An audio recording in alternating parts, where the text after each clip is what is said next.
when we say big C commerce, we really mean the omnichannel nature of what commerce means to these organizations, which might traverse an e-commerce experience. All right, today I've got David Ballou with me. David is the CEO of Saltbox. And what I like about David's perspective is he doesn't just talk about commerce like just the add to cart or the checkout button. He's big on what he calls big C commerce, meaning the full reality of how B2B companies actually make money. E-commerce, of course, but also sales assisted buying, portals, quoting, services, parts, EDI, the whole thing. And the real question becomes, how do you stitch all of that together so customers aren't redoing steps and your internal teams aren't living in chaos? Saltbox is also deep in the Salesforce ecosystem. They've been helping manufacturers and distributors build self-service in a way that actually matches how customers buy, not how we wish they buy. I hope you enjoy it. So, David, nice to have you here. In our prep time together, you mentioned the word big C commerce, and so I'm just kind of curious from that, what do you mean when you say big C commerce? And you were differentiating it pretty well. And just in general, what do you kind of see happening in customers, manufacturers, distributors across the industries that you're serving? Absolutely. Well, first of all, thanks for having me. It's great to be here, and been excited about this conversation. When we think about commerce, we think about it in two ways: like little c and big C, and the common misconception, I think, in B2B in general is when you say commerce, it means an experience in a storefront or an e-commerce experience in and of itself. Mm-hmm. But the reality is for our customers, and we work with product driven complex businesses that that take orders from multiple channels. In fact, e-commerce is a small percentage of the way that they do business and make money. So when we say big C commerce, we really mean the omni-channel nature of what commerce means to these organizations, which might traverse an e-commerce experience, but it also might traverse a sales assisted experience where we're doing complex configuration or the account management type stuff that might happen in a traditional customer portal. And what we have the conversation a lot with our customers is, how do you bring all of those together, and how do you remove the friction that exists in most of our customers' businesses between those experiences, and how do you unify those together to provide the best experience possible for your customers, for your sellers, for your channel partners, and how to kind of stitch that all together from a technology standpoint. So that's really what we mean when we say big C commerce. I think people get so obsessed with the transaction itself. Yeah. Like the add to cart, the checkout process. And so, but it's also obsessed with the measurements around that too, like percentage of revenue. And it's always been my philosophy that I don't think anybody should care where the transaction happens. 100%. The transaction is going to happen wherever the contract says that they should do it, right? It might happen in EDI. It might happen in fax. Do you really care? When you think of commerce, how are you and your customers? How do you guys think about measurement? Like measuring the success of big C or a big C commerce, especially. Yeah, I think there's certainly the common ways, which is our order volumes going up, our average order sizes going up, but we think about it in customer experience terms, and is the customer's experience enriched? Are we able to help them do their job more effectively across whatever channel they might want to buy in, whether that's online in a storefront or with a sales rep or some combination of the both? And I think why people get obsessed with with the checkout and what happens in an e-commerce storefront is obviously that's the sexy part, but we know these B2B life cycles are long and complex, and a lot of the work is already done before they might hit your storefront or even and talk to a sales rep. So are we really helping the customer do their job more effectively? Because that is what they're doing, right? They are not shopping, they're not doing this for fun or their health. They are doing a job, and our mission in unifying a big C commerce experience for our customer is really measured on are your customers able to do their job more effectively? Because if they are, then you're going to sell more, you're going to get cart size going up, you're going to get conversions going up. But it all starts back to the job at hand for our customer's customer, and that's really how we think about measurement and adoption in a lot of ways. I think we used to hear this all the time. We want an Amazon-like experience, and the rebuttal to that was always nobody wants an Amazon-like experience. Like, right. Figure out what the customer's job is. Totally. Work backwards from that. And that might not even include e-commerce. And like in the traditional 100%. Sense, your little c, it might not even include little c commerce, it might be too complex a sale to bring online. Yeah. In an initial sale. And that's where, we see the sales assisted motion and what, direct sales reps are doing from a configuration standpoint. And, can it end up in an e-commerce experience? Great. It could, but, the first one might not, but then that's when you get the ability to reorder and, whether it's parts or service, or anything in between, all of that stuff can be, from a long tail standpoint, where we use things like e-commerce, but it might not fit, as you said, in the initial sale because it's high dollar, high complexity, high configuration, build to order, any combination of all of those things. But if you're not thinking about what job your customer needs to do, you're not thinking about it right at the end of the day. Yeah, even go back to what Amazon did. I mean, when Amazon Business was coming online, they didn't build an Amazon-like experience. Right. I mean, they kind of did, but the thing that they really worked on was like they started talking to customers, and customers said, "Hey, we need integration to e-procurement system." So They built that first before they built an experience, and so it's like that. It's like take the how companies like Amazon think more than what companies like Amazon do. I'm going to steal that. Yeah. I'm going to steal that because we've been in, I don't know, we've all been in probably thousands of meetings where someone says we need to be the Amazon of XYZ or the Apple of XYZ, and that kind of defeats the purpose in my mind. And we're big believers in these applications should serve a purpose for the customer, and form does not beat function in B2B. And I think that's what a lot of people get wrong when they think about trying to become the Apple of or the Amazon of, and that's what we're on the mission to kind of change the hearts and minds of our customers in that way. I mean, I think even from an experience standpoint, in B2B, we want customers want to get in and out as quickly as possible. Time spent on the site is actually a negative measurement, not a positive measurement, right? Correct. You don't want engagement. Engagement's not. There's utility. No measurement effective for engagement, right? 100%. You want negative engagement. You want people in and out. If you're working backwards from the job, right? Exactly. It was super interesting. Exactly. What do you think then self-service actually means or looks like?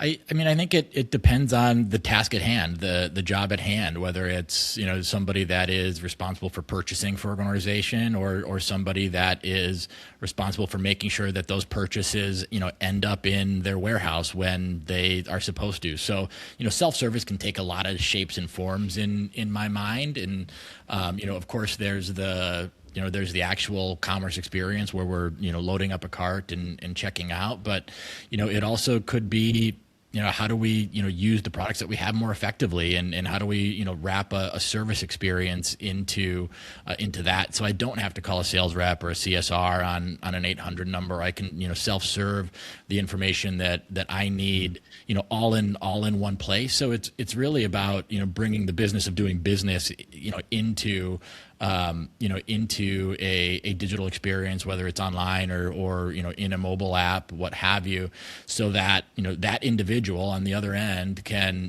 do their job more effectively, and, as you said, get in and get out, because we've all been working a long time, and I can't think of anybody that wants to do more work or wants to become less efficient at getting a job done, and that's really what self-service means, I believe.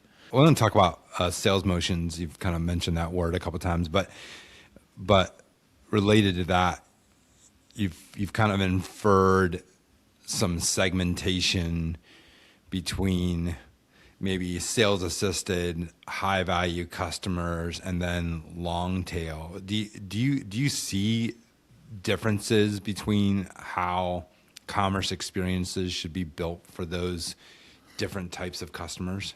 Yeah, absolutely. I think, long tail, or call it, high volume, low dollar customers are certainly, low hanging fruit for an e-commerce experience, right? Because we want our sales reps, we want that direct selling motion to be, those high value customers, or go breaking into, new customers and new territories, what have you. So, being able to, to tailor the experience for the type of buyer, the type of persona that, that we're selling to is important. And, what we think is even more important is the connectivity between those experiences. So, if I'm a buyer and, I'm working with a direct seller, and, they're helping me configure my products and, help me, spec in, certain things because I've got, a job to do on the OEM side, that should be a different, experience than me going on to a storefront and dumping a bunch of stuff into a cart. And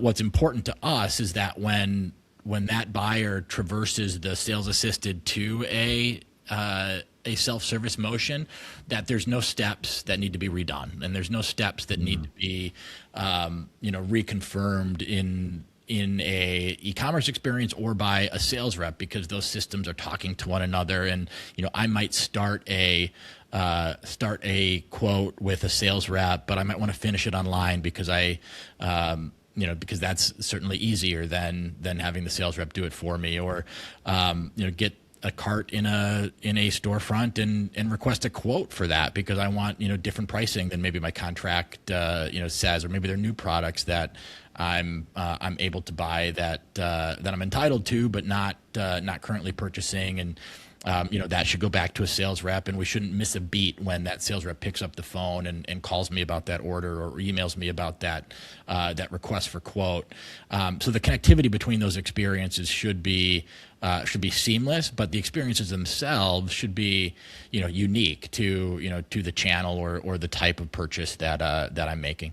And yet, I think most companies are trying to build kind of one kind of clean experience across all of those. How do you combat some of that as you talk to customers? I think that's a pretty unique perspective, David, that you have. I think it's logical and makes a lot of sense.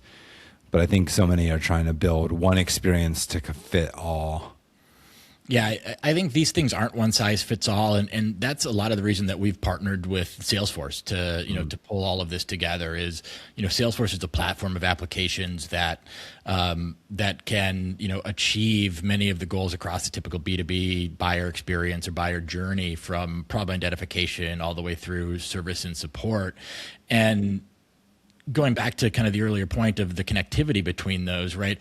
One platform is certainly less complex than multiple platforms, and the ability to do all of this on a single platform, a single data model, integrated with back office and all of the other channels that might sit outside of Salesforce, like an EDI, is important to us because that's what drives, customer experience, and that's what drives loyalty in a lot of ways, because it's made easier for the customer to either traverse the different channels, but also have those channels be unique in how they're being served by who they're buying from. And that's really, when we think about platforms to do all of this stuff on, why we think Salesforce is well positioned and the best in the world to take on these experiences, unique or otherwise, for B2B buyers. When you naturally have in Salesforce that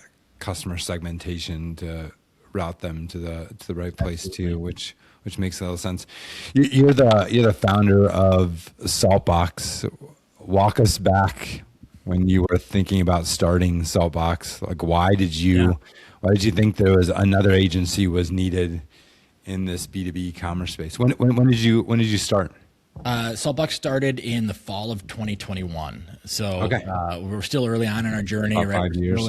We're still in that, we're a pirate ship, not a cruise ship, kind of phase of our growth. I like that.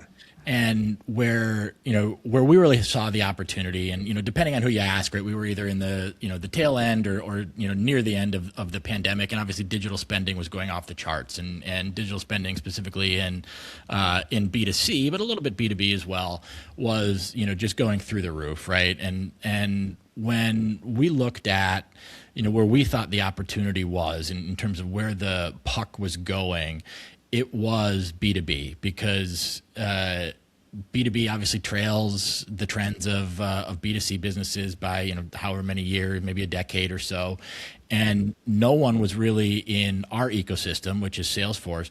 No one was really laser focused on helping or focusing on what is going to be, and I still believe we're in the early innings of what will be hockey stick growth for digital in B2B. And the light bulb, I think, started to go off in 21, 22 for a lot of these manufacturers or distributors and really anybody in B2B that recognize the need to digitally transform.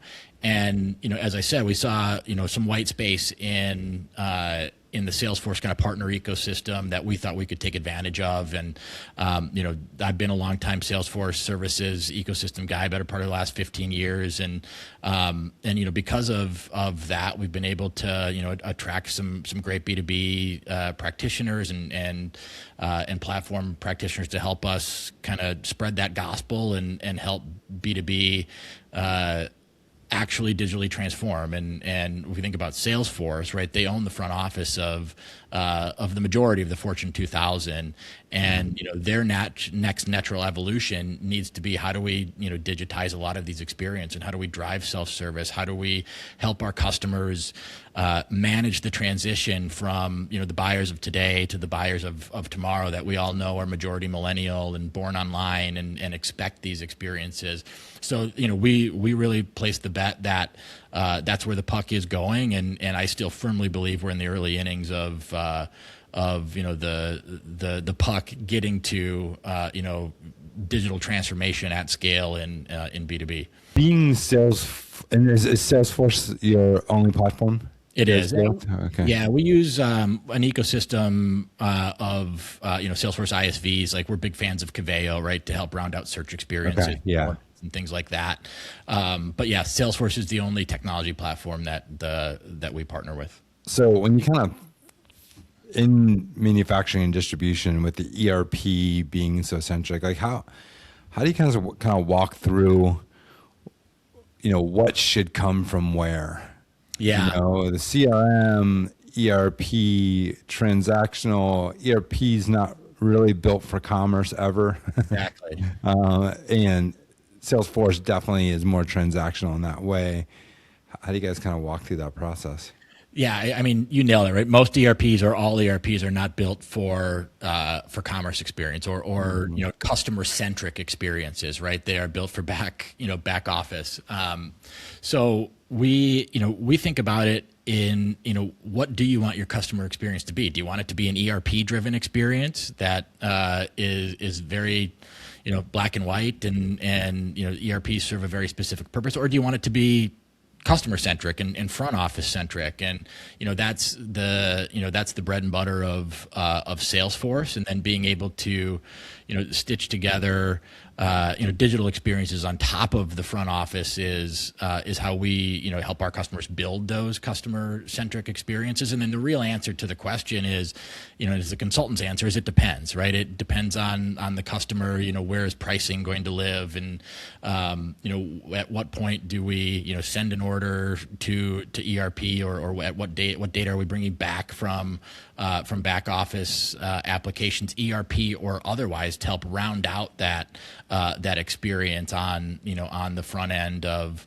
whatever it is, whether it's a storefront or a direct selling quoting experience with a sales rep. So it really depends. We've had customers want to move pricing into Salesforce as kind of the system of record, and we've had customers that want that to still live in ERP, and every combination of the both. So it really depends on the customer's unique situation, and again, going back to the earlier part of the conversation, what their customers want out of these experiences, and that really drives what comes from what, and when does that stuff need to show up. Do you have a project over the last 5 years? I know you love all your customers, but do you have one that kind of stands out as just one that you are just really, really proud of? The work that you've done together, right? Not that you guys have done for them, but that the two of you have done. Together. I think we work with. I'm in Minneapolis. There's a large Fortune 1000 HVAC manufacturer here in the Twin Cities that we've partnered with to really bring their parts and aftermarket parts experience online.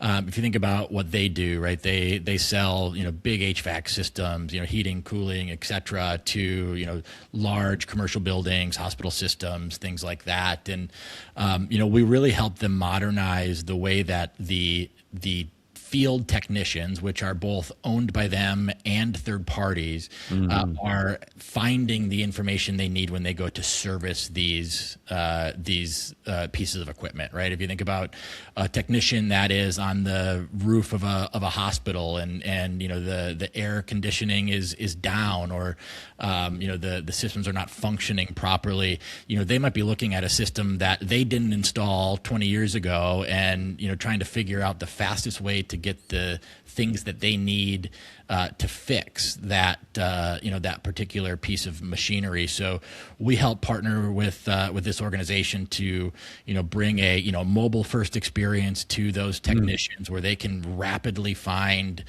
parts based on serial numbers or asset numbers of those pieces of equipment, and find that inventory in real time, whether it's direct from the manufacturer or the nearest distributor near them, so that we can shave as much time off of the time it takes from the moment that technician identifies, here's the part I need, to when that part shows up, and their ability to fix it. And we went from a world where it was many minutes to find that part, and in the previous experience was a SharePoint driven experience, to seconds, and all of that matters, especially in those environments where it might not be an owned technician. It might be a third party that isn't loyal, or can buy from anybody to find these parts. Those seconds matter in these razor thin margin businesses, and that's one that we look back at and say, man, we did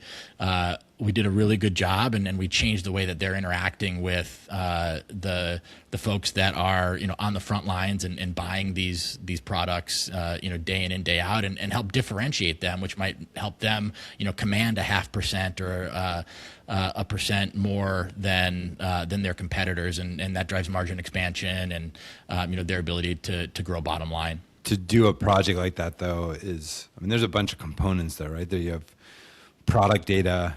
Yep.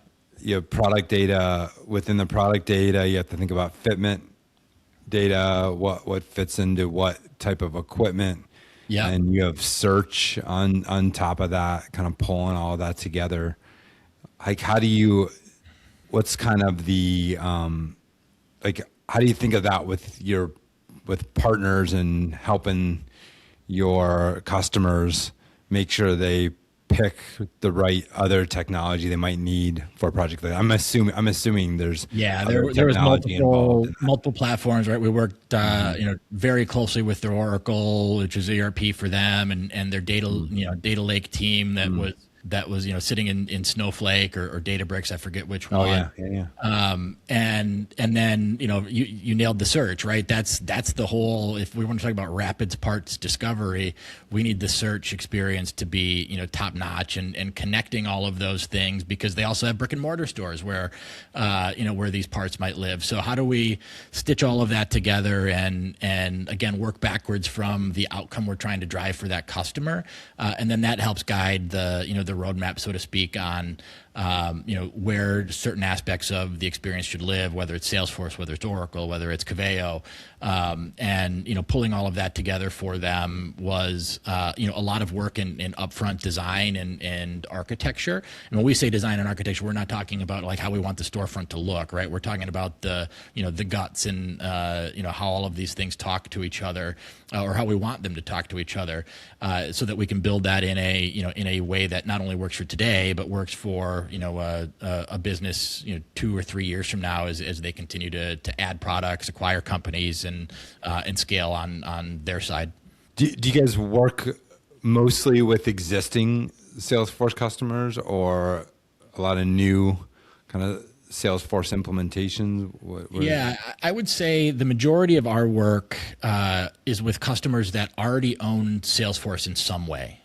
They might not own Salesforce Commerce. They might not own Salesforce Revenue Cloud, but they have it for sales, service, or marketing, and I'd say that's probably 80% of our customer base. The 20% being greenfield as as a new Salesforce customer that might have other applications in the front office, but the majority do have some existing Salesforce footprint, which really helps round the value proposition of Salesforce Commerce, B2B commerce specifically, out, because they've already invested in the front office in a lot of times, and that helps as we fight the fight with internal sales reps and convincing them that this isn't competition to them. This is actually helping them. When they're already bought into the platform, it certainly makes these conversations or the benefits of a single platform conversation a lot easier. The functionality between B2B and B2C is obviously very, very different. Yep. And how does Salesforce differentiate between B2C platforms versus B2B? Is it separate modules, separate platforms, single platform? Yeah, it is. It is a separate platform. They acquired a company called Demandware 10, 12 years ago, and that is the flagship B2C product for Salesforce, and it does sit.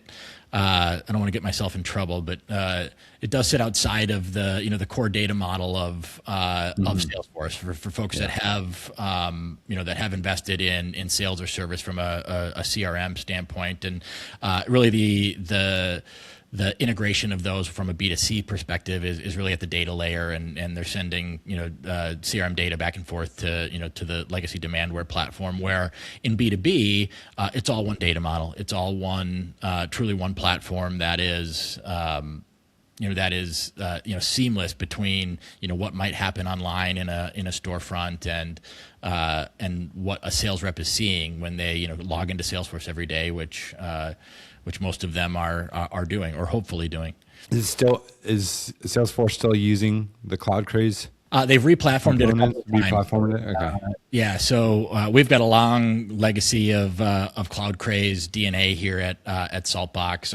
We have a board member who's the president of Cloud Craze, and a number of folks that came from the Cloud Craze lineage. But it has evolved, right? So it's now Cloud Craze was a basically a hard-coded managed package that was a little bit hard to customize and jailbreak, so to speak, and they've replatformed that since the acquisition to to the core platform, and is now what is on the LWR template, or the Lightning Web Runtime, which is the the latest and greatest componentized experiences that helps consultants like us, do things with configuration, versus code, which wasn't always the case in pre-acquisition days. You guys have. I just looked it up. You guys, Ray Grady's on your board. I just realized that. Oh, that's great. That's Ray's the best. You have other long legacy guys. You have John Wallace. Sure do. John Wallace, a long time Alliance guy. Yeah, two in that mix. Oh, that's amazing. All the way back to Acuity, and then the Cloud Craze days. Our CRO was the head of sales at Cloud Craze, pre-acquisition and post-acquisition. So we love the Cloud Craze lineage and the DNA we have here. So those guys. So I brought Hybris to North America, and so the Acuity group was a part of that, and early 2009. With Acuity and Ray and that whole team. So it's pretty amazing. Very good. Well, for companies that are, let's differentiate two things. Companies that are kind of thinking through new platforms, and they have Salesforce already, but they're thinking about a new platform. They might be on a legacy ERP platform, or just something third party. What do you suggest people do to kind of evaluate the value of sticking with the Salesforce ecosystem in commerce as well? Yeah, this is a conversation we have a lot with customers, because there are many options, right? Shopify is trying to make a push into B2B, right? Maybe they are, maybe they aren't, depending on who you ask. And there's no shortage of options for customers. And the conversation that we have most frequently is every commerce experience is going to have to integrate with back office, right? That's table stakes, and you're going to have to bring orders from EDI or otherwise into this experience. So you've got one view of your business, but it really comes down to where do you want your effort to be placed? Do you want your effort to be placed in kind of the upfront implementation, and in which case Salesforce is going to bolt on to what you've already invested in, and remove a lot of that integration work, and so that we can focus on things like customer experience and the right capabilities and the right functionality to help the customer do their job, or do you want to have a multi-platform approach where every time you make a change in one system, you have to make it in the other system, and turning into IT projects every time you want to do something in commerce, you have to update CRM or vice versa. So it's a conversation that that we have a lot, and a lot of it comes down to whether or not you want to support integrations in support of your customer experience, or do you want to support your customer? And this is why CRM driven commerce experiences are we in our mind the best way to approach this, because a lot of it is already integrated, and a lot of it is already it exists when it comes to bringing e-commerce data into a sales rep's queue, or into a sales rep's view of that customer, where a lot of that is plumbing and wiring if you choose a different commerce platform. And the second part of that is for a company that might be already have be down the Salesforce commerce route, or in that process of selecting Salesforce. Talk about why you guys are the best at that, and what differentiates you in the market. Yeah, so there's a couple of things, right? We're first of all an AI-enabled Salesforce services firm, and we believe that AI is going to fundamentally change how services firms deliver. But what we think makes us different is before you go on to that, talk a little bit about that. What does that mean? What does AI-enabled services mean?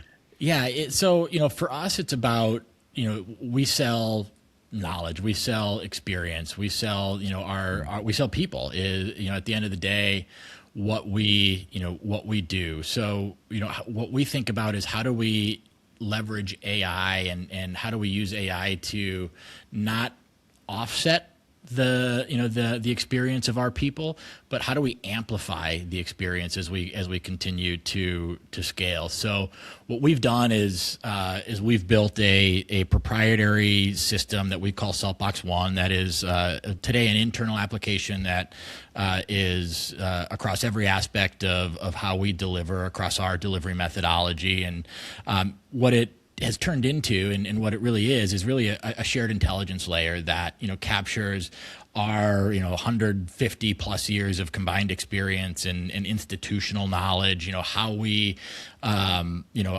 deliver best practices, and we're making that knowledge available to every consultant across every project, which infinitely scales the ability for us to deliver. And the benefit to the customer then is not only do they have the knowledge of their best in class project team, but they have the collective knowledge of Saltbox and the folks that aren't on that project team, which allows our teams to to focus on the things that really matter in these customer engagements, and use human judgment and expertise on the things that matter most, and that's architectures that scale, requirements validation, and most importantly the deep collaboration that has to happen with our customers to make these projects successful. So we're not using AI as a productivity hack, and we're not handing work over to an LLM. We are using these tools, and we're using Saltbox One as a way to amplify our ability to deliver and make our consultants more effective for our customers. So when we say AI-enabled services, that's really what we mean.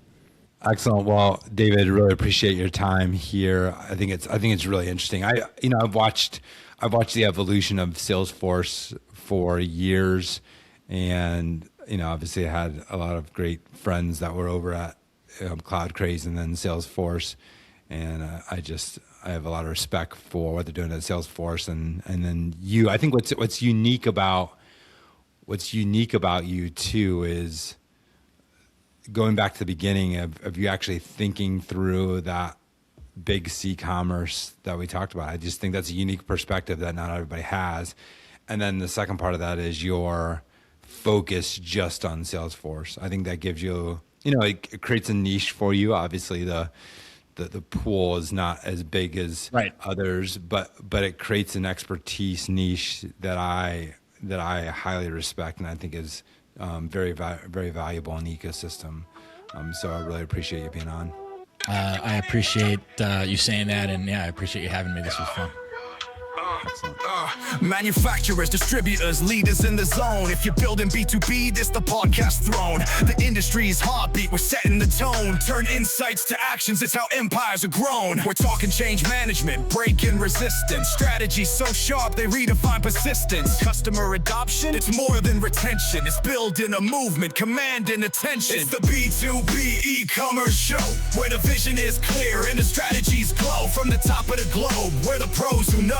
Turn the volume up loud, it's time to grow. We bring news, big topics, insights to spark. From the boardroom's glow to the warehouse dark. Digital transformations, the path we're paving. Helping you lead through the change you're facing. This is more than a podcast, it's the industry's voice. Giving you the tools to make the right choice. No fluff, just facts, no hype, just action. The show where solutions are more than a fraction. It's the B2B e-commerce show, where the vision is clear and the strategies glow. From the top of the globe, we're the pros who know. Turn the volume up loud, it's time to grow. This is your guide to the digital race. Practical advice, no time to waste. So tune in, gear up, and let's own the space. It's the B2B e-commerce show, the industry's base.